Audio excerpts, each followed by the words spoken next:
ਕੀ message ਦੇਣਾ ਚਾਹੁੰਦੇ ਹੋ ਜਿਹੜੇ ਹੁਣ ਹੋਰ ਵੀ ਲੜਕੇ ਹਲੇ ਬੜੇ ਚਾਹਤ ਨੇ, ਉਹਨਾਂ ਨੂੰ ਬੜੀ ਚਾਹਵਾਨ ਨੇ ਵੀ ਅਸੀਂ ਕਿਸ ਵੇਲੇ ਅਮਰੀਕਾ ਪਹੁੰਚ ਜਾਈਏ, ਬਾਹਰ ਵੱਡੇ ਵੱਡੇ ਦੇਸ਼ਾਂ 'ਚ ਪਹੁੰਚੀਏ, ਕੀ ਮੈਸੇਜ ਦੇਣਾ ਚਾਹੁੰਦੇ ਹੋ ਉਹਨਾਂ ਨੂੰ? ਉਹੀ ਕਹਿਣਾ ਵੀਰ ਜੀ, ਨਾ ਇੰਨਾ ਘਰਦਿਆਂ ਦਾ ਆਪਣਾ ਪੈਸਾ ਖਰਾਬ ਕਰੋ। ਜੇ ਤੇ ਇੱਥੇ ਕੋਈ ਗੱਲ ਬਣਦੀ ਇੱਥੇ ਕਰ ਲਓ, ਨਹੀਂ ਤੇ ਹੋਰ ਫਿਰ ਇੱਕ ਨੰਬਰ ਵੀਜ਼ੇ 'ਚ ਜਾ ਕੇ ਮੇਰਾ ਵੀਰ ਭਰਾ ਕਿਤੇ ਵੀ ਰਹਿ ਲਓ, ਪਰ ਇਦਾਂ ਦੇ ਨਾ ਜਾਏ ਮੇਰਾ ਵੀਰ। ਜੀ ਜੀ ਕਿੰਨੀ ਦੇਰ ਬਾਅਦ ਤੁਸੀਂ ਵਾਪਸ ਆਏ? 19 ਮਹੀਨੇ ਹੋ ਗਏ ਜੀ। ਕਿੱਦਾਂ ਦਾ ਵਿਵਹਾਰ ਰਿਹਾ ਤੁਸੀਂ ਉੱਥੇ? ਬਹੁਤ ਮਾੜਾ ਜੀ। वो मैंने कहा मैं तो एक नंबर ही में जाऊँगा, बॉर्डर क्रॉस नहीं मैं करता। उसने कहा गोली की मेरी तरफ नहीं, तुझे मार दूंगा करूँगा। मैंने कहा मार दे कोई ना। फिर मुझे हाथापाई की और थप्पड़ भी मारे। उसके बाद उसने मेरा बॉर्डर क्रॉस कराया। मेरे घर वालों को पीछे से बहुत डराया उन्होंने।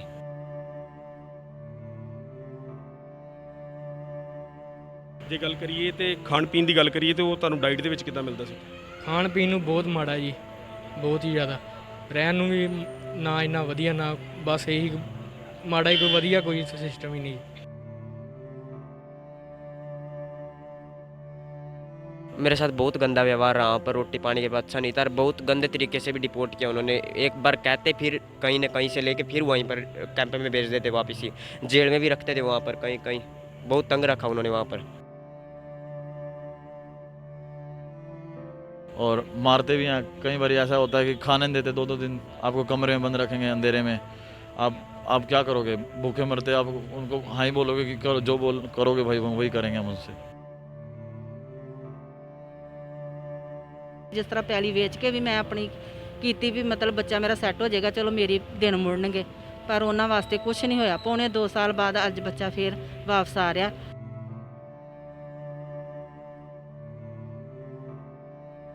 ਘਰ ਦੇ ਹਾਲਾਤ ਕਿੱਦਾਂ ਦੇ ਸੀ ਜਦੋਂ ਉਹਨੂੰ ਤੁਸੀਂ ਬਾਹਰ ਭੇਜਿਆ ਵਾ? ਕਿਸ ਤਰੀਕੇ ਨਾਲ ਉਹਨੂੰ ਕਿੰਨੇ ਕੁ ਪੈਸੇ ਲਾ ਕੇ ਤੁਸੀਂ ਭੇਜਿਆ?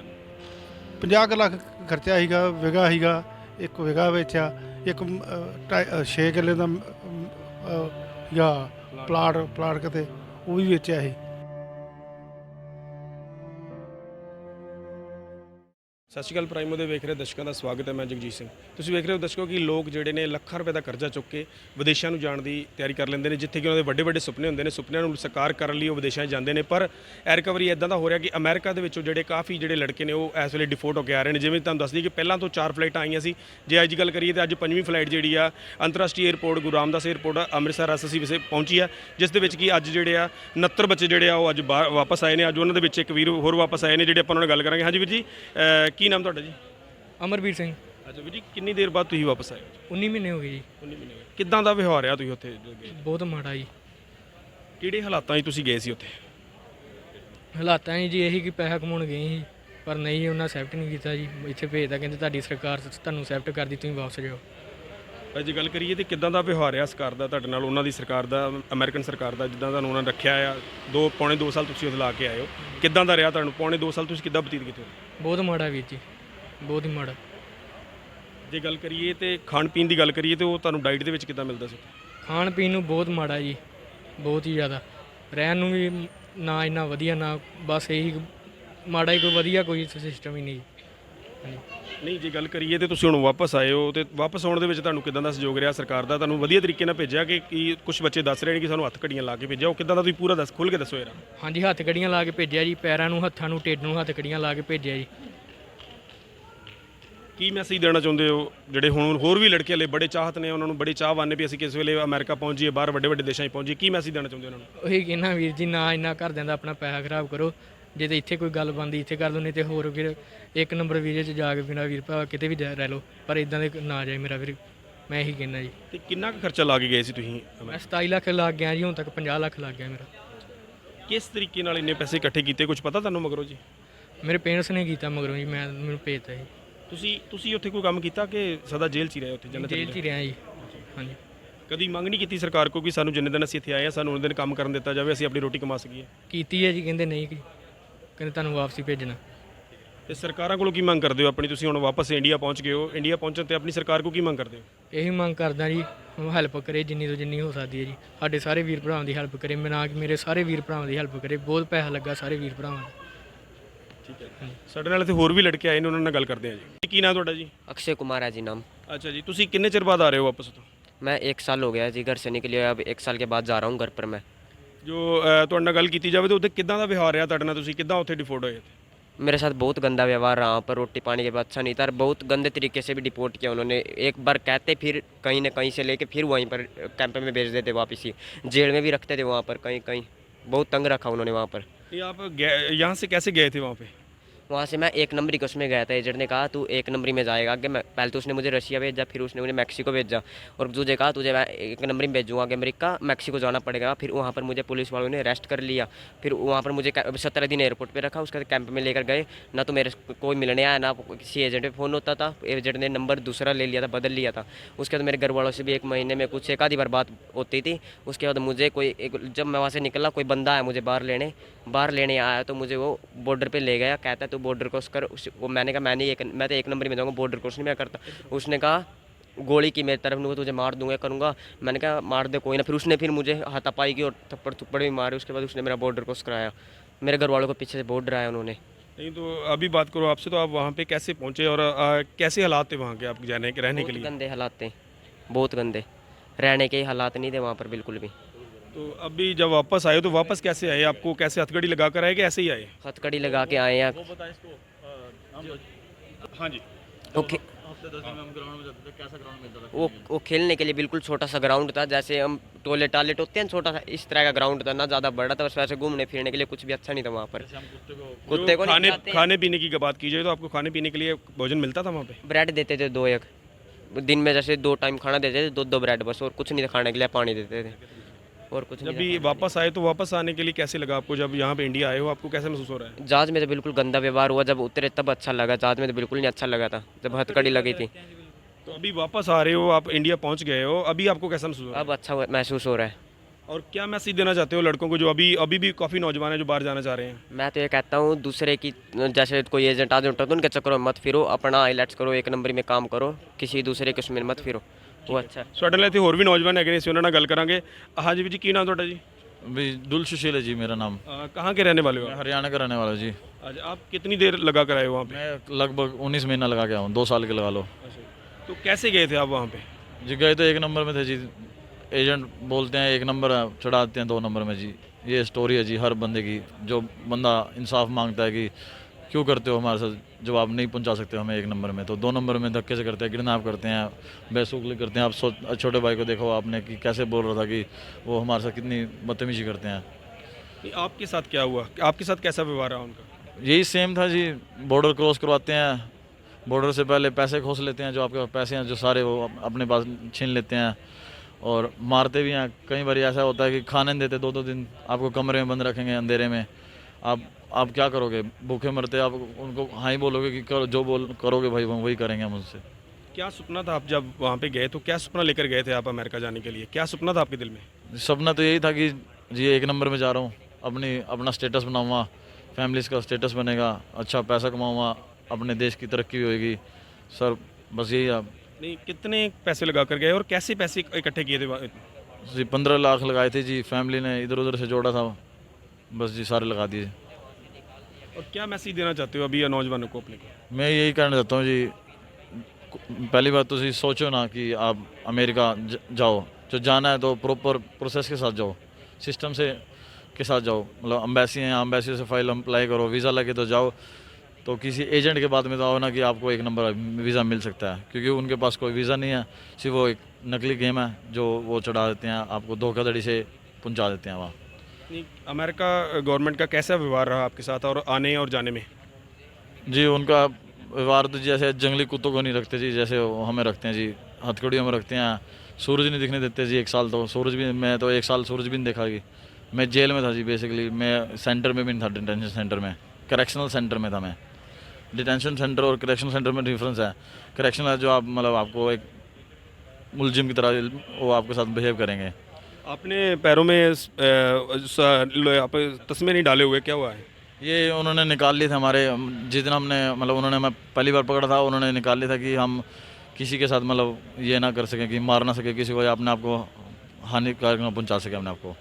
और आप यहाँ तक पहुँचे हो, कैसा लग रहा है और किस हालात में पहुँचे हो यहाँ पे? जी हालात जी ऐसे हैं, अभी भी हमारा कोई यार दोस्त है एक जो पीछे अभी अमेरिका में ही है, उसको लगभग 1 साल हो गया डिपोर्ट का। वो गुजारिश कर रहा है कि मेरे को घर भेजो, पर पता नहीं है कि किस सरकार में कमी है या हमारी में है या उनकी में है, वो रिपोर्ट भी नहीं हो पा रहा है। क्या मांगते हो आप सरकार से, क्या विनती करना चाहते हो सरकार को? मैं तो ये कहना चाहता हूँ जी, ये सिस्टम ही बंद कर देगी। जो एजेंट है इनको सबको सजा होनी चाहिए कि कोई बंदा अपनी ज़िंदगी खो के उधर ना जाए। कुछ लोग हैं जो जंगल में ज़िंदगी खो देते हैं सपने की तलाश में। ਸਾਡੇ ਨਾਲ ਇੱਥੇ ਮੌਜੂਦ ਨੇ ਅਮਰੀਕਾ ਤੋਂ ਜਿਹੜੇ ਡਿਫੋਲਟ ਹੋ ਕੇ ਬੱਚੇ ਆ ਰਹੇ ਨੇ, ਉਹਨਾਂ ਦੇ ਪੇਰੈਂਟਸ ਨੇ, ਕੁਝ ਉਹਨਾਂ ਦੇ ਰਿਲੇਟਿਵ ਆਏ ਹੋਏ ਨੇ, ਉਹਨਾਂ ਨਾਲ ਗੱਲ ਕਰਾਂਗੇ। ਹਾਂਜੀ ਭੈਣ ਜੀ, ਕੀ ਨਾਂ ਤੁਹਾਡਾ ਜੀ? ਹਾਂਜੀ, ਮੇਰਾ ਨਾਮ ਨਰਿੰਦਰ ਕੌਰ, ਤੇ ਕੀ ਲੱਗਦੇ ਨੇ ਬੱਚੇ ਜਿਹੜੇ ਵਾਪਸ ਆ ਰਹੇ ਨੇ ਤੁਹਾਡੇ? ਭਤੀਜਾ ਲੱਗਦਾ ਹੈ ਮੇਰਾ। ਅੱਛਾ ਜੀ। ਤੇ ਮੇਰੇ ਭਾਈ ਸਾਹਿਬ ਬਹੁਤ ਮਤਲਬ ਉਸ ਜਦੋਂ ਦਾ ਬੇਟਾ ਗਿਆ ਬਹੁਤ ਬਿਮਾਰ ਹੋ ਗਿਆ, ਉਹਨਾਂ ਦੀ ਹਾਲਤ ਬਹੁਤ ਖਰਾਬ ਉਦੋਂ ਦੀ। ਤੇ ਅਸੀਂ ਇਸ ਤਰ੍ਹਾਂ ਵੀ ਜਦੋਂ ਦਾ ਵੀ ਉਹਨਾਂ ਦੀ ਟੈਨਸ਼ਨ ਇੰਨੀ ਰਹੀ ਆ ਵੀ ਮੈਂ ਇੰਨਾ ਪੈਸਾ ਲਾ ਕੇ ਤੇ ਬੱਚਾ ਆਪਣਾ ਭੇਜਿਆ ਵਾ, ਤੇ ਮੇਰੇ ਕਿਸੇ ਮਤਲਬ ਕੰਮ ਨਹੀਂ ਆਇਆ ਵੀ ਮੇਰੀ ਜਿਹੜੀ ਮਜਬੂਰੀ ਕਰਕੇ ਮੈਂ ਭੇਜਿਆ ਤੇ ਉਹ ਮੇਰੇ ਤੇ ਇਹੋ ਕੰਮ ਬਣਿਆ ਵੀ ਮੈਂ ਤੇ ਉਸੇ ਤਰ੍ਹਾਂ ਹੀ ਰਿਹਾ ਵੀ ਜਿਸ ਤਰ੍ਹਾਂ ਪੈਲੀ ਵੇਚ ਕੇ ਵੀ ਮੈਂ ਆਪਣੀ ਕੀਤੀ ਵੀ ਮਤਲਬ ਬੱਚਾ ਮੇਰਾ ਸੈੱਟ ਹੋ ਜਾਏਗਾ, ਚਲੋ ਮੇਰੀ ਦਿਨ ਮੁੜਨਗੇ। ਪਰ ਉਹਨਾਂ ਵਾਸਤੇ ਕੁਝ ਨਹੀਂ ਹੋਇਆ। ਪੌਣੇ 2 ਸਾਲ ਬਾਅਦ ਅੱਜ ਬੱਚਾ ਫੇਰ ਵਾਪਸ ਆ ਰਿਹਾ ਤੇ ਵੀਰੇ ਮੇਰੇ ਦੀ ਇੰਨੀ ਹੀ ਹਾਲਤ ਕੰਡੀਸ਼ਨ ਮਾੜੀ ਸੀ ਤੇ ਅਸੀਂ ਇਸ ਕਰਕੇ ਅੱਜ ਆਪਣੇ ਬੱਚੇ ਨੂੰ ਵੀ ਇਹ ਵੀ ਖੁਸ਼ੀ ਆ ਵੀ ਸਾਡਾ ਬੱਚਾ ਘਰ ਆਇਆ ਵਾ ਤੇ ਸਾਨੂੰ ਇੰਨਾ ਹੀ ਬਹੁਤ ਆ। ਤੇ ਜਿੱਥੇ ਤੁਹਾਨੂੰ ਖੁਸ਼ੀ ਹੈ, ਇਸ ਚੀਜ਼ ਦਾ ਅਫਸੋਸ ਵੀ ਹੋਣਾ ਨਾਲ ਕਿ ਜਿਹੜਾ ਬੱਚਾ ਸੈੱਟ ਨਹੀਂ ਹੋ ਸਕਿਆ ਕਿਉਂਕਿ ਏਜੰਟਾਂ ਨੂੰ ਤੁਸੀਂ ਲਾ ਕੇ ਭੇਜਿਆ, ਉਹਦੇ ਬਾਰੇ ਤੁਸੀਂ ਕੀ ਕਹਿਣਾ ਚਾਹੋਗੇ? ਹਾਂਜੀ ਹਾਂਜੀ, ਉਹ ਵੀ ਅਫਸੋਸ ਆ। ਇਹ ਨਾ ਮਤਲਬ ਇਹੋ ਜਿਹੇ ਏਜੰਟਾਂ ਦੇ ਉੱਤੇ ਕਾਰਵਾਈ ਕੀਤੀ ਜਾਣੀ ਚਾਹੀਦੀ ਆ। ਹਾਂ, ਉਹ ਕਾਰਵਾਈ ਕੀਤੀ ਜਾਣੀ ਚਾਹੀਦੀ ਆ। ਉਹ ਤੇ ਕਿ ਵੀ ਇਹਨਾਂ ਜਿਹੜਾ ਧੋਖੇਬਾਜ਼ੀਆਂ ਨਾਲ ਸਾਨੂੰ ਖੜਦੇ ਨੇ ਤੇ ਉਹਨਾਂ ਵਾਸਤੇ ਵੀ ਬਹੁਤ ਸਾਡੇ ਵਾਸਤੇ ਮਾੜਾ ਕੀਤਾ ਉਹਨਾਂ ਨੇ। ਇੱਥੇ ਸਾਡੇ ਨਾਲ ਉਹ ਲੜਕਿਆਂ ਦੇ ਕੁਝ ਜਿਹੜੇ ਆਏ ਨੇ, ਉਹਨਾਂ ਦੇ ਬ੍ਰਦਰ ਵੀ ਹੈਗੇ ਨੇ, ਉਹਨਾਂ ਨਾਲ ਗੱਲ ਕਰਾਂਗੇ। ਹਾਂਜੀ ਵੀਰ ਜੀ, ਕੀ ਨਾਂ ਤੁਹਾਡਾ ਜੀ? ਗੁਰਕੀਰਤ ਸਿੰਘ, ਕਿਹੜੇ ਪਿੰਡ ਤੋਂ ਆਏ ਹੋ ਤੁਸੀਂ? ਆਪਾਂ ਜੋੜੇ ਤੋਂ। ਅੱਛਾ ਜੀ, ਤੁਹਾਡੇ ਇਹ ਜਿਹੜਾ ਬ੍ਰਦਰ ਆ ਰਿਹਾ ਕਿੰਨੀ ਦੇਰ ਬਾਅਦ ਆ ਰਿਹਾ ਜੀ? ਪੌਣੇ 2 ਸਾਲ ਬਾਅਦ ਆ ਰਿਹਾ ਜੀ। ਅੱਛਾ ਜੀ, ਤੇ ਕਿੱਦਾਂ ਦਾ ਲੱਗ ਰਿਹਾ ਤੁਹਾਨੂੰ ਅੱਜ ਤੁਹਾਡਾ ਜਿਹੜਾ ਬ੍ਰਦਰ ਆ ਉਹ ਵਾਪਸ ਆ ਰਿਹਾ? ਬਹੁਤ ਖੁਸ਼ੀ ਹੋ ਰਹੀ ਆ, ਬਹੁਤ ਵਧੀਆ ਫੀਲਿੰਗ ਆ ਰਹੀ ਆ ਵੀ ਮੇਰਾ ਭਰਾ ਵਾਪਸ ਆ ਰਿਹਾ ਅੱਜ। ਦੁੱਖ ਵੀ ਤੇ ਖੁਸ਼ੀ ਵੀ ਆ। ਚਲੋ ਸਾਨੂੰ ਇਹ ਖੁਸ਼ੀ ਆ ਵੀ ਸਾਡਾ ਭਰਾ ਸਹੀ ਸਲਾਮਤ ਵਾਪਸ ਆ ਰਿਹਾ। ਨਹੀਂ, ਜੇ ਗੱਲ ਕਰੀਏ ਤੇ ਕਿੰਨਾ ਕੁ ਖਰਚਾ ਲੱਗ ਗਿਆ ਸੀ ਬ੍ਰਦਰ ਤੁਹਾਡਾ? ਘੱਟੋ ਘੱਟ ਵੀ 45-50 ਲੱਖ ਲਾਇਆ ਸੀਗਾ। ਹਾਂਜੀ। ਤੇ ਕੀ ਕਹਿਣਾ ਚਾਹੁੰਦੇ ਹੋ ਤੁਸੀਂ, ਤੁਹਾਡੇ ਜਿਹੜੇ ਏਜੰਟ ਨੇ ਭੇਜਿਆ ਸੀਗਾ ਉਹਦੇ ਥਰੂ ਕੋਈ ਕਾਰਵਾਈ ਤੁਸੀਂ ਮੈਨੂੰ ਮਿਲੇ, ਕਦੀ ਗੱਲਬਾਤ ਕੀਤੀ ਉਹਦੇ ਨਾਲ ਵੀ ਤੁਹਾਡਾ ਵੀ ਸਾਡਾ ਬ੍ਰਦਰ ਜਿਹੜਾ ਉੱਥੇ ਜੇਲ੍ਹ 'ਚ ਬੈਠਾ ਹੋਇਆ? ਗੱਲਬਾਤ ਇਹ ਹੁੰਦੀ ਸੀਗੀ, ਪਰ ਜੇ ਤੇ ਕਰਨਗੇ ਪੈਸੇ ਦੇਣਗੇ ਵਾਪਸ ਠੀਕ ਆ, ਨਹੀਂ ਤੇ ਉਹਨਾਂ ਤੇ ਪੂਰੀ ਕਾਰਵਾਈ ਕੀਤੀ ਜਾਏਗੀ। ਨਹੀਂ, ਜੇ ਤੁਸੀਂ ਜਿੱਦਾਂ ਤੁਹਾਡੇ ਬ੍ਰਦਰ ਉੱਥੇ ਰਹੇ ਨੇ, ਕਿੰਨਾ ਚਿਰ, ਪੌਣੇ 2 ਸਾਲ ਰਹਿ ਗਏ ਨੇ ਉੱਥੇ, ਉਹ ਕਿੱਦਾਂ ਗਏ ਸੀ ਬਾਹਰ? ਤੁਹਾਨੂੰ ਕੁਝ ਸਾਰਾ ਕੁਝ ਦੱਸਿਆ ਨਾ, ਤੁਹਾਨੂੰ ਐਕਸਪਲੇਨ ਕਰਦੇ ਨੇ ਵੀ ਕਿੱਦਾਂ ਮੈਂ ਕਿਸ ਤਰੀਕੇ ਨਾਲ ਪਹੁੰਚਾ ਉੱਥੇ? ਹਾਂਜੀ, ਪਹਿਲਾਂ ਮੈਕਸੀਕੋ ਗਿਆ ਸੀਗਾ। ਮੈਕਸੀਕੋ ਤੋਂ 3-4 ਦਿਨ ਉੱਥੇ ਰਿਹਾ ਤੇ ਬਾਅਦ 'ਚ ਕੰਧ ਟਪਾਈ ਆਂਦੇ ਨਾ 3-4 ਦਿਨਾਂ ਬਾਅਦ ਉੱਥੋਂ ਬਾਅਦ 'ਚੋਂ ਅੱਗੇ ਉਹਨਾਂ ਫੜ ਲਿਆ ਸੀਗਾ ਉਹਨਾਂ ਦੀ ਆਰਮੀ ਨੇ। ਨਹੀਂ, ਤੇ ਤੁਹਾਡੀ ਗੱਲ ਜਿਹੜੀ ਸੀ, ਤੁਹਾਡੇ ਨਾਲ ਗੱਲਬਾਤ ਹੁੰਦੀ ਸੀ ਡੇਲੀ ਇਹਨਾਂ ਨਾਲ? ਡੇਲੀ ਤਾਂ ਨਹੀਂ, ਕੋਈ 3-4 ਦਿਨਾਂ ਬਾਅਦ ਹੁੰਦੀ ਸੀਗਾ, ਵੱਧ ਨਹੀਂ, ਜਾਂ ਫਿਰ ਹਫ਼ਤੇ ਬਾਅਦ ਹੋ ਜਾਣੀ। ਬਸ ਹਾਲ ਚਾਲ ਹੀ ਪੁੱਛਣਾ, ਠੀਕ ਠਾਕ ਆ, ਅਗਰ ਟੈਨਸ਼ਨ ਨਹੀਂ ਲੈਣੀ, ਕੋਈ ਗੱਲ ਨਹੀਂ, ਬਸ ਇੰਨੀ ਗੱਲ ਹੀ। ਨਹੀਂ, ਕਦੀ ਤੁਹਾਨੂੰ ਦੱਸਦੇ ਨਹੀਂ ਵੀ ਮੈਂ ਬੜੀ ਮੁਸ਼ਕਲ 'ਚ ਆ ਉੱਥੇ, ਜਿੱਦਾਂ ਕਿ ਮੈਨੂੰ ਬੜੀ ਰੋਟੀ ਤੋਂ ਬੜੀ ਕੋਈ ਚੀਜ਼ ਹੈ, ਮੈਨੂੰ ਬੜੀ ਮੁਸ਼ਕਲ ਹੋ ਰਹੀ ਹੈ, ਖਾਣ ਪੀਣ ਦੀਆਂ ਸੁਵਿਧਾ ਤੋਂ ਬੜੀ ਪਰੇਸ਼ਾਨੀ ਹੈ? ਦੱਸਿਆ ਨਹੀਂ, ਪਰ ਨਾਲ ਇੱਥੇ ਸਾਡੇ ਲਾਗੇ ਪਿੰਡ ਜੇ ਭਖਾਰੀਵਾਲ, ਉੱਥੋਂ ਮੁੰਡਾ ਆਇਆ ਸੀਗਾ, ਉਹ ਦੱਸਦਾ ਰਿਹਾ ਸੀਗਾ ਵੀ ਰੋਟੀ ਦੀ ਪ੍ਰੋਬਲਮ ਹੈਗੀ ਆ, ਪਰ ਉਹਨੇ ਇੱਕ ਵਾਰ ਨਹੀਂ ਸਾਨੂੰ ਦੱਸਿਆ ਵੀ ਇਦਾਂ ਦਾ ਪ੍ਰੋਬਲਮ ਵੀ ਘਰ ਦੇ ਜਿੱਦਾਂ ਟੈਨਸ਼ਨ 'ਚ ਹੋਣਗੇ ਗੱਲ ਜਾਂ ਬਾਤ ਹੋਏਗੀ। ਤੇ ਕੀ ਮੈਸੇਜ ਦੇਣਾ ਚਾਹੁੰਦੇ ਹੋ ਨੌਜਵਾਨਾਂ ਨੂੰ ਜਿਹੜੇ ਕਿ ਅੱਜ ਵੀ ਬਹੁਤ ਲੋਕਾਂ ਦੇ ਮਨ 'ਚ ਕਰੇਜ ਆ ਬਾਹਰ ਦਾ, ਜਿਹੜੇ ਕਿ 2 ਨੰਬਰ 'ਚ ਅੱਜ ਵੀ ਲੋਕੀ ਜਾ ਰਹੇ ਨੇ? ਕੀ ਕਹਿਣਾ ਚਾਹੁੰਦੇ ਉਹਨਾਂ ਨੂੰ? ਮੈਂ ਇੱਕੋ ਆਪਣੇ ਵੀਰਾਂ ਨੂੰ ਭੈਣਾਂ ਨੂੰ ਮੈਸੇਜ ਦੇਣਾ ਚਾਹੁੰਦਾ ਵੀ ਹੱਥ ਜੋੜ ਕੇ ਬੇਨਤੀ ਆ, ਆਪਣਾ ਪੜੋ, ਆਈਲੈਟਸ ਕਰੋ ਤੇ ਬਾਹਰ ਜਾਓ, ਆਹ ਪੰਗਿਆਂ 'ਚ ਨਾ ਫਸੋ। ਏਜੰਟ ਬਹੁਤ ਠੱਗੀਆਂ ਮਾਰਦੇ ਪਏ ਜੇ, ਸਾਡੇ ਨਾਲ ਵੀ ਬਹੁਤ ਵੱਡੀ ਠੱਗੀ ਹੋਈ ਜੇ, ਆਪਾਂ ਪੂਰੀ ਕਾਰਵਾਈ ਕਰਾਂਗੇ। ਤੇ ਸਰਕਾਰ ਕੋ ਕੀ ਮੰਗ ਕਰਦੇ ਹੋ ਤੁਸੀਂ ਇਸ ਵੇਲੇ? ਸਰਕਾਰ ਕੋਲ ਇਹੀ ਮੰਗ ਕਰਦੇ ਆ ਵੀ ਜੇ ਤੇ ਇੱਥੇ ਕੋਈ ਹੁੰਦਾ ਰੋਜ਼ਗਾਰ ਹੁੰਦਾ ਤੇ ਬੱਚੇ ਇਦਾਂ ਨਾ ਕਰਦੇ। ਇੱਕੋ ਮੰਗ ਆ ਵੀ ਬੱਚਿਆਂ ਨੂੰ ਕਿਤੇ ਸੈੱਟ ਕੀਤਾ ਜਾਏ ਕਿਸੇ ਤਰ੍ਹਾਂ ਵੀ, ਨਹੀਂ ਤੇ ਇਹ ਕੰਮ ਨਹੀਂ ਰੁਕਣੇ, ਠੱਗੀਆਂ ਵੱਜਦੀਆਂ ਰਹਿਣੀਆਂ ਜੇ। ਉਹਦੇ ਫਾਦਰ ਸਾਹਿਬ ਹੈਗੇ ਨੇ, ਉਹਨਾਂ ਨਾਲ ਗੱਲ ਕਰਾਂਗੇ। ਹਾਂਜੀ, ਕੀ ਨਾਂ ਤੁਹਾਡਾ ਜੀ? ਹਰਜੀਤ ਸਿੰਘ ਜੀ। ਅੱਛਾ ਜੀ, ਕਿਹੜੇ ਪਿੰਡ ਤੋਂ ਆਏ ਹੋ ਤੁਸੀਂ? ਜੋੜਾ ਇਸ ਤਰ੍ਹਾਂ ਗੁਰਦਾਸਪੁਰ ਦੇ ਲਾਗੇ ਹੀ ਆ, ਅੱਛਾ ਜੀ। 12 ਕਿਲੋਮੀਟਰ ਹੈ। ਤੇ ਕੀ ਕਹਿਣਾ ਚਾਹੁੰਦੇ ਹੋ, ਅੱਜ ਤੁਹਾਡਾ ਬੇਟਾ ਆ ਰਿਹਾ ਵਾਪਸ, ਪੌਣੇ 2 ਸਾਲ ਬਾਅਦ ਤੁਸੀਂ ਦੱਸ ਰਹੇ ਹੋ ਵੀ ਵਾਪਸ ਆ ਰਿਹਾ? ਪੌਣੇ 2 ਸਾਲ ਬਾਅਦ ਆਇਆ ਬੇਟਾ, ਬਹੁਤ ਖੁਸ਼ੀ ਆ ਸਾਨੂੰ, ਤੇ ਫਿਰ ਬੇਟੇ ਵਾਸਤੇ ਬਹੁਤ ਖੁਸ਼ੀ ਆ। ਤੇ ਉਸ ਤਰ੍ਹਾਂ ਵੈਸੇ ਜੋ ਏਜੰਟ ਨੇ ਸਾਡੇ ਨਾਲ ਕੀਤਾ, ਧੋਖਾ ਨਿਰਾ ਕੀਤਾ, ਇਹ ਧੋਖਾ ਜਿਹੜਾ ਹੈ ਇਹਦਾ ਮਿਲਣਾ ਚਾਹੀਦਾ। ਕੀ ਕਿੰਨਾ ਚਿਰ ਹੋ ਗਿਆ ਤੁਹਾਡੇ ਬੱਚੇ ਨੂੰ ਗਏ ਨੂੰ, ਤੇ ਕਿਹੜੀ ਕੰਡੀਸ਼ਨ 'ਚ ਗਿਆ ਸੀ ਜਦੋਂ ਬੱਚਾ ਤੁਹਾਡਾ ਗਿਆ ਵਾ? ਤੁਸੀਂ ਕਿੱਦਾਂ ਉਹਨੂੰ ਕਿੱਦਾਂ ਖਰਚਾ ਲਾ ਕੇ ਭੇਜਿਆ ਉਹਨੂੰ? ਪੌਣੇ 2 ਸਾਲ ਰਿਹਾ ਵਾ ਉਹ ਕਰ ਹੈਂ, ਤੇ ਪੌਣੇ 2 ਸਾਲ ਰਿਹਾ ਉਹ। ਤੇ ਉਹ ਘਰ ਦੇ ਹਾਲਾਤ ਕਿੱਦਾਂ ਦੇ ਸੀ ਜਦੋਂ ਉਹਨੂੰ ਤੁਸੀਂ ਬਾਹਰ ਭੇਜਿਆ ਵਾ? ਕਿਸ ਤਰੀਕੇ ਨਾਲ ਉਹਨੂੰ ਕਿੰਨੇ ਕੁ ਪੈਸੇ ਲਾ ਕੇ ਤੁਸੀਂ ਭੇਜਿਆ ਉਹਨੂੰ? 50 ਕੁ ਲੱਖ ਖਰਚਾ ਸੀਗਾ, ਵਿਗਾ ਸੀਗਾ, ਇੱਕ ਵਿਗਾ ਵੇਚਿਆ, ਇੱਕ 6 ਕਿੱਲੇ ਦਾ ਜਾਂ ਪਲਾਟ ਕਿਤੇ ਉਹ ਵੀ ਵੇਚਿਆ ਸੀ। ਹਾਂ, ਨਹੀਂ, ਪਰ ਅੱਜ ਜਿੱਥੇ ਵੇਖਦੇ ਹਾਂ ਆਪਾਂ ਕਿ ਜਦੋਂ ਬੱਚੇ ਬਾਹਰੋਂ ਸੈਟਿੰਗ ਹੋ ਕੇ ਆਉਂਦੀ ਹੈ ਤੇ ਬੜੀ ਖੁਸ਼ੀ ਹੁੰਦੀ ਆ, ਬੜਾ ਚਾਅ ਹੁੰਦਾ ਕਿ ਸਾਡੇ ਬੱਚੇ ਅੱਜ ਅਮਰੀਕਾ 'ਚ ਪੀਆਰ ਹੋ ਗਈ ਆ, ਅਸੀਂ ਵੀ ਜਾਵਾਂਗੇ। ਪਰ ਅੱਜ ਬੱਚਾ ਤੁਹਾਡਾ ਡਿਫੋਲਟ ਹੋ ਕੇ ਆ ਰਿਹਾ, ਕਿੱਦਾਂ ਦਾ ਲੱਗ ਰਿਹਾ ਤੁਹਾਨੂੰ? ਸਾਨੂੰ ਧੋਖਾ ਲੱਗ ਰਿਹਾ ਜੀ। ਹਾਂ, ਕੀ ਮੰਗ ਕਰਦੇ ਹੋ ਤੁਸੀਂ ਇਹਨਾਂ ਏਜੰਟਾਂ ਵਾਸਤੇ ਜਿਹੜੇ ਏਜੰਟਾਂ ਨੇ ਤੁਹਾਨੂੰ ਭੇਜਿਆ ਜੀ? ਏਜੰਟ ਨੂੰ ਇਹ ਧੋਖਾ ਧੋਖਾ ਜੀ, ਨਿਰਾ ਹੀ ਸਾਡੇ ਨਾਲ ਧੋਖਾ ਕੀਤਾ ਵਾ। ਹਾਂ, ਮੌਜੂਦ ਨੇ ਸਰਕਾਰ ਤੋਂ ਭੇਜੇ ਹੋਏ, ਜਿਹੜੇ ਨੇ ਪ੍ਰਸ਼ਾਸਨ ਤੋਂ ਭੇਜੇ ਹੋਏ ਆ ਕਾਨੂੰਗੋ ਹੈਗੇ ਨੇ, ਉਹਨਾਂ ਨਾਲ ਗੱਲ ਕਰਾਂਗੇ। ਹਾਂਜੀ ਭਾਜੀ, ਕੀ ਨਾਮ ਤੁਹਾਡਾ ਜੀ? ਮੇਰਾ ਨਾਮ ਜਸਮੀਤ ਸਿੰਘ ਹੈ ਜੀ। ਹਾਂਜੀ, ਤੁਸੀਂ ਅੱਜ ਆਏ ਹੋ ਐਸਡੀ ਮਾਜਨਾਲਾ ਵੱਲੋਂ, ਤੁਹਾਡੀ ਡਿਊਟੀ ਲੱਗੀ ਆ। ਹੁਣ ਤੱਕ ਜਿਹੜੇ ਤੁਹਾਡੇ ਕੋਲ ਅੱਜ ਪਹੁੰਚੇ ਨੇ, ਕਿੰਨੇ ਕੁ ਟੋਟਲ ਜਿਹੜੇ ਵਿਅਕਤੀ ਪਹੁੰਚੇ ਨੇ ਅਤੇ ਕਿਹੜੇ ਸਟੇਟਾਂ ਦੇ ਪਹੁੰਚੇ ਨੇ ਜੀ? ਸਰ ਐਕਚੁਅਲੀ ਸਾਡੇ ਕੋਲ ਅੱਜ ਟੋਟਲ 69 ਬੰਦੇ ਜਿਹੜੇ ਆ ਜੀ ਉਹ ਫਲਾਈਟ ਦੇ ਵਿੱਚ ਪਹੁੰਚੇ ਨੇ, ਔਰ ਇਹਨਾਂ ਦੇ ਵਿੱਚ ਮੋਸਟਲੀ ਬੰਦੇ ਉਹ ਨੇ ਜਿਹੜੇ ਡਿਪੋਰਟ ਕੀਤੇ ਗਏ ਨੇ ਯੂਐਸ ਤੋਂ। ਠੀਕ ਹੈ ਜੀ। 25 ਕੁ ਸਾਲ ਤੋਂ ਮੈਂ ਵੇਖਣਾ, 25 ਸਾਲ ਤੋਂ ਘੱਟ ਉਮਰ ਦੇ ਹੀ ਨੌਜਵਾਨ ਨੇ। ਕੋਈ 50 ਲੱਖ ਰੁਪਈਆ ਦੇ ਕੇ ਗਿਆ ਵਿਚਾਰਾ, ਕੋਈ 25 ਲੱਖ ਰੁਪਈਆ ਦੇ ਕੇ ਗਿਆ, ਪਰ ਉਹ ਉੱਥੇ ਫੜੇ ਗਏ। 2-2 ਸਾਲ ਦੀ ਕੈਦ ਕੱਟ ਕੇ, 2.5 ਸਾਲ ਦੀ, 3 ਸਾਲ ਦੀ ਕੈਦ ਕੱਟ ਕੇ ਉਹ ਅੱਜ ਵਾਪਸ ਮੁੜੇ ਆ ਜਿਹੜੇ ਸਾਡੇ ਪੰਜਾਬੀ। ਕਿਹੜੀ ਸਟੇਟ ਦੇ ਹੈਗੇ ਨੇ ਜੀ? ਹਾਂ ਜੀ, ਸਟੇਟ ਮੈਂ ਤੁਹਾਨੂੰ ਦੱਸਦਾ ਜੀ, ਗੁਜਰਾਤ ਤੋਂ ਨੇ ਜੀ ਕੁਝ ਸਾਡੇ ਕੋਲ ਪੈਸੰਜਰਸ, ਕੁਝ ਸਾਡੇ ਕੋਲ ਹੈਗੇ ਆ ਜੀ ਹਰਿਆਣੇ ਤੋਂ, ਕੁਝ ਦਿੱਲੀ ਤੋਂ ਨੇ ਤੇ ਕੁਝ ਹਿਮਾਚਲ ਪ੍ਰਦੇਸ਼ ਤੋਂ ਤੇ ਤੇਲੰਗਾਨਾ ਤੋਂ। ਇਹ ਇੰਨੀਆਂ ਸਟੇਟਾਂ ਤੋਂ ਸਾਡੇ ਕੋਲ ਜਿਹੜੇ ਆ ਪੈਸੰਜਰ ਪਹੁੰਚੇ ਆ, ਉਹਨਾਂ ਦਾ ਟੈਸਟ ਅੱਗੇ ਚੱਲ ਰਿਹਾ। ਔਰ ਪੰਜਾਬ ਤੋਂ ਤੇ ਗੁਜਰਾਤ ਜਾਂ ਬਾਕੀ ਸਟੇਟਾਂ ਤੋਂ ਕੋਈ ਵੀ ਬੰਦਾ ਜਿਹੜਾ ਉਹ ਨੈਗੇਟਿਵ ਨਹੀਂ ਪਾਇਆ ਗਿਆ, ਸੌਰੀ ਪੋਜ਼ਿਟਿਵ ਨਹੀਂ ਪਾਇਆ ਗਿਆ। ਹਾਂ, ਬਰਨਾਲੇ ਤੋਂ ਇੱਕ ਬੰਦੇ ਦੀ ਰਿਪੋਰਟ ਆਈ ਆ ਥੋੜੀ ਸ਼ੱਕੀ, ਉਹ ਅਸੀਂ ਪ੍ਰਸ਼ਾਸਨ ਨੂੰ ਜਿਹੜਾ ਵਾ ਉਹ ਖਬਰ ਪਹੁੰਚਾਤੀ ਆ ਵੀ ਇਹਦੇ ਨਾਲ ਤੁਸੀਂ ਕਿਸ ਤਰ੍ਹਾਂ ਨਿਪਟਣਾ ਜਾਂ ਕਿਸ ਤਰ੍ਹਾਂ ਇਹਨਾਂ ਵਾਸਤੇ ਕੀ ਜਿਹੜੀ ਆ ਅਗਲੀ ਕਾਰਵਾਈ ਦੇ ਤੁਹਾਡੇ ਹੁਕਮ ਆ। ਜੋ ਸਾਡੇ ਮਾਨਯੋਗ ਐਸਡੀਐਮ ਸਾਹਿਬ ਹੁਕਮ ਦੇਣਗੇ ਉਹਦੇ ਮੁਤਾਬਕ ਫਿਰ ਅਸੀਂ ਉਹ ਪ੍ਰਬੰਧ ਕਰਕੇ ਉਹਨਾਂ ਦੀ ਕਾਰਵਾਈ ਕਰਾਂਗੇ। ਇਹਨਾਂ ਨੂੰ ਭੇਜਣ ਵਾਸਤੇ ਜਿਹੜੇ ਬਾਹਰ ਦੀਆਂ ਸਟੇਟਾਂ ਤੋਂ ਆਏ, ਉਹਨਾਂ ਨੂੰ ਭੇਜਣ ਵਾਸਤੇ ਕੀ ਅਰੇਂਜਮੈਂਟ ਕੀਤੇ ਗਏ ਸਰਕਾਰ ਵੱਲੋਂ? ਇਨੋਵਾ ਗੱਡੀਆਂ ਆ ਜੀ, ਡਰਾਈਵਰਸ ਵਗੈਰਾ ਸਾਰੇ ਅਰੇਂਜ ਕੀਤੇ ਗਏ ਆ, ਔਰ ਉਹ ਡਰਾਈਵਰਸ ਦਾ ਵੀ ਅਸੀਂ ਕਰੋਨਾ ਟੈਸਟ ਕਰਾ ਕੇ ਫਿਰ ਹੀ ਉਹਨਾਂ ਨੂੰ ਅਸੀਂ ਅਲਾਉ ਕਰਨਾ ਕਿ ਤੁਸੀਂ ਬਾਕੀ ਸਵਾਰੀਆਂ ਨੂੰ ਲੈ ਕੇ ਜਾਓ ਜੀ। ਇਹ ਪ੍ਰਸ਼ਾਸਨ ਵੱਲੋਂ ਇਹ ਕੀਤਾ ਗਿਆ ਜੀ ਸਾਰਾ ਪ੍ਰਬੰਧ। Thank you. ਤੁਸੀਂ ਵੇਖ ਰਹੇ ਹੋ ਕਿ ਜਿਹੜਾ ਅੱਜ ਜਿਹੜੇ ਆ ਉਹ 69 ਵਿਅਕਤੀ ਜਿਹੜੇ ਨੇ ਅੱਜ ਭਾਰਤੀ, ਜਿਹੜੇ ਕਹਿ ਦਈਏ ਆਪਾਂ ਨੂੰ ਭਾਰਤੀ ਜਿਹੜੇ ਸੀ ਅੱਜ ਉਹ ਵਾਪਸ ਆਏ ਨੇ, ਭਾਵੇਂ ਕਿ ਉਹ ਡਿਫੋਲਟ ਹੋ ਕੇ ਆਏ ਨੇ। ਪੇਰੈਂਟਸ ਵੱਲੋਂ ਬੜਾ ਇਸ ਚੀਜ਼ ਦਾ ਖੁਸ਼ੀ ਮਨਾਈ ਜਾ ਰਹੀ ਕਿ ਸਾਡੇ ਬੱਚੇ ਅੱਜ 2-2 ਸਾਲ ਬਾਅਦ ਸਾਨੂੰ ਬੱਚੇ ਵਾਪਸ ਮਿਲੇ ਨੇ। ਕੁਝ ਪੇਰੈਂਟਸ ਜਿਹੜੇ ਨੇ ਇਸ ਚੀਜ਼ ਦਾ ਅਫਸੋਸ ਵੀ ਕਰ ਰਹੇ ਨੇ, ਕਿਉਂਕਿ ਲੱਖਾਂ ਰੁਪਏ ਲਾ ਕੇ ਜਿਹੜੇ ਬੱਚੇ ਆਪਣਾ ਭਵਿੱਖ ਬਣਾਉਣ ਲਈ ਗਏ ਸੀ, ਪਰ ਜੋ ਡਿਫੋਲਟ ਹੋ ਕੇ ਆਏ ਨੇ। ਆਉਣ ਵਾਲੇ ਸਮੇਂ 'ਚ ਵੇਖਣਾ ਪਏਗਾ ਕਿ ਸਰਕਾਰਾਂ ਇਹਨਾਂ ਬੱਚਿਆਂ ਵਾਸਤੇ ਕੀ ਸੋਚਦੀ ਹੈ, ਚਾਹੇ ਤੇ ਕੋਈ ਨੌਕਰੀਆਂ ਦਿੰਦੀ ਹੈ, ਚਾਹੇ ਇਹਨਾਂ ਨੂੰ ਬੱਚਿਆਂ ਨੂੰ ਕੋਈ ਰਾਹਤ ਦਿੰਦੀ ਹੈ। ਇਹ ਆਉਣ ਵਾਲਾ ਸਮਾਂ ਹੀ ਦੱਸੇਗਾ। ਤੁਸੀਂ ਜੁੜੇ ਰਹੋ ਦੇ ਪ੍ਰਾਈਮ ਮੁੱਦੇ ਦੇ ਨਾਲ, ਤੁਹਾਨੂੰ ਨਵੀਂ ਤੋਂ ਨਵੀਂ ਅਪਡੇਟ ਦਿੰਦੇ ਰਹਾਂਗੇ। ਕੈਮਰਾਮੈਨ ਅਜੇ ਦੇ ਨਾਲ ਤੋਂ ਜਗਜੀਤ ਸਿੰਘ ਦੀ ਰਿਪੋਰਟ।